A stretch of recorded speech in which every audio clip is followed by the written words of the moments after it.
Hello everyone, welcome back to another video. This time I have my BGS submission returns video. This is a 15 card submission, so it's my first time submitting bulk. Bulk as in like more than 10 cards to BGS. Pretty happy with the submission. I got a few black labels. I was expecting more because I did spend roughly close to 1 month sourcing these raw cards. But hey, it's pretty good for my first submission, and I'm looking forward to learning more about Beckett's criteria from these cards. So let us start from the left pile. So I have seen the grades, so I'm not gonna act like I'm surprised. I have combined the same grades into the same pile. So let's check it out.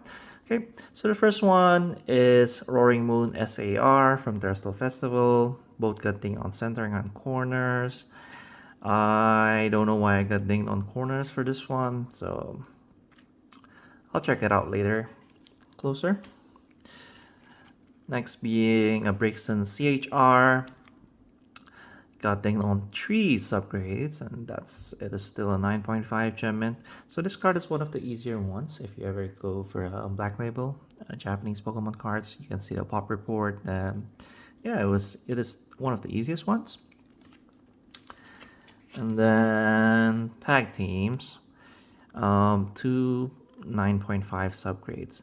So in the same submission that I did for PSA, I submitted 58 of the stack team RRs, and 57 of them came back as a PSA 10.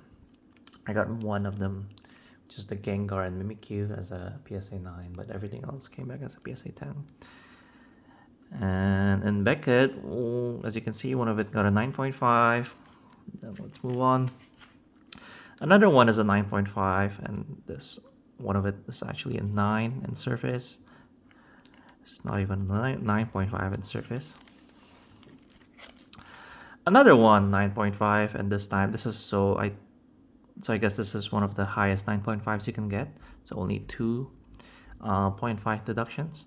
If one of it is a 10, then it's a 10 card. So centering and edges, okay, I might agree on centering because the borders on these double R cards are only 1 mm. So even a slight imperfection brings down the centering value in percentage low. And the last is another RR thing for centering, corners and edges. Lovely. I was expecting one of those to get a black label, but that's fine. And the first 10 I get is a Magikarp. I think a 10 of this card is pretty valuable, maybe 400 bucks. And it got dinged for corners. Corners is the subgrade that gets dinged a lot on English cards, not Japanese. So I'll have to see what happened to this corner. The next card is Pikachu with a 9.5 surface. With these gray bordered cards, surface defects are quite common. And this actually has the highest black label rate of any cards. I don't think it's even Pokemon, but any cards submitted to Beckett. So it's unfortunate that I got a 10, but I'm happy with that. Okay, it's a 9.5 surface for this EV. Again, it's a gray bordered Scarlet and Violet card. I'll have to check just what is the issue with this card's surface. Yes, a 9.5 surface again of this Mewtwo from the CLK deck Classic. This one I actually cracked from a CGC Pristine. I thought it was really, really clean. So with CGC Pristines, I think majority, maybe like 80% to 90% of cards in CGC Pristines don't actually warrant the grade, because if you look up the grading criteria of CGC Pristines, it's basically a perfect card. Like 50-50 centering, which is maybe like 1 in 50 cards are actually 50 and 50 centering. So I don't buy it when people submit to CGC and half of the cards they get are CGC pristines. It just doesn't, I don't know. I don't know how CGC grades their cards.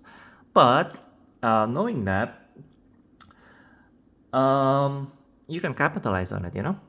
Um, with the knowledge that CGC grades cards easiest out of the three, out of PSA, CGC, Beckett, then, well, submit your imperfect cards to CGC and pray that you get a CGC pristine.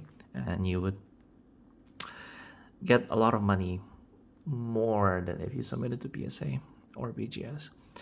Yes, 9.5 surface on that Mewtwo.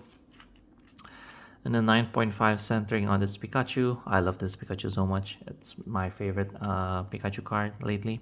It's a Pikachu holding a flower. I'm also collecting other cards of Pokemon that are holding flowers like Magirna and the Mew. Yes, so I'm happy with that. And this is my only tag team GX RR that is 9.5 centering. Later I'll check if it's actually not Black Label worthy for centering. And now we're getting to the Black Label territory of this return. The first being the Piplup CHR. This is my favorite. This is my friend's favorite card. I bought him one and I bought myself one copy, and for some reason 3 months ago I sold it. I don't know why I sold it, because I like this card so much. And recently, with the M2 set coming out, this card went up a bit, and I think it came down already, but not back to its previous price. But yeah, this card is very, very nice, and I'm really happy that now I own it in a BGS Black Label. Another Black Label is the Magneton AR. Nothing to say about this card. It's just Shinji Kanda. Shinji Kanda cards are popular. I like the art, and it's a Black Label, so yay. And last and not least, this is a Pop 1 Master Ball Tornadus. So when I opened the White Flare box, I think I bought 2 of them. I got nothing. I got none of the chase cards and was pretty bummed out. But then I decided to take a closer look at one of the Master Balls I received, and I was wondering, hey, this look perfect. Like there's no defect at all. So I did submit it with thoughts of making back some of the money I lost from buying the booster boxes. And funnily enough, in Twitter, one of my Japanese friends, they actually got a Black Label for Master Ball of, I believe, Thunderous. So now we're waiting for another person to complete the trio, which is pretty funny. But yeah, that is my Beckett return. Thank you for watching. I'll see you in the next video. Bye bye.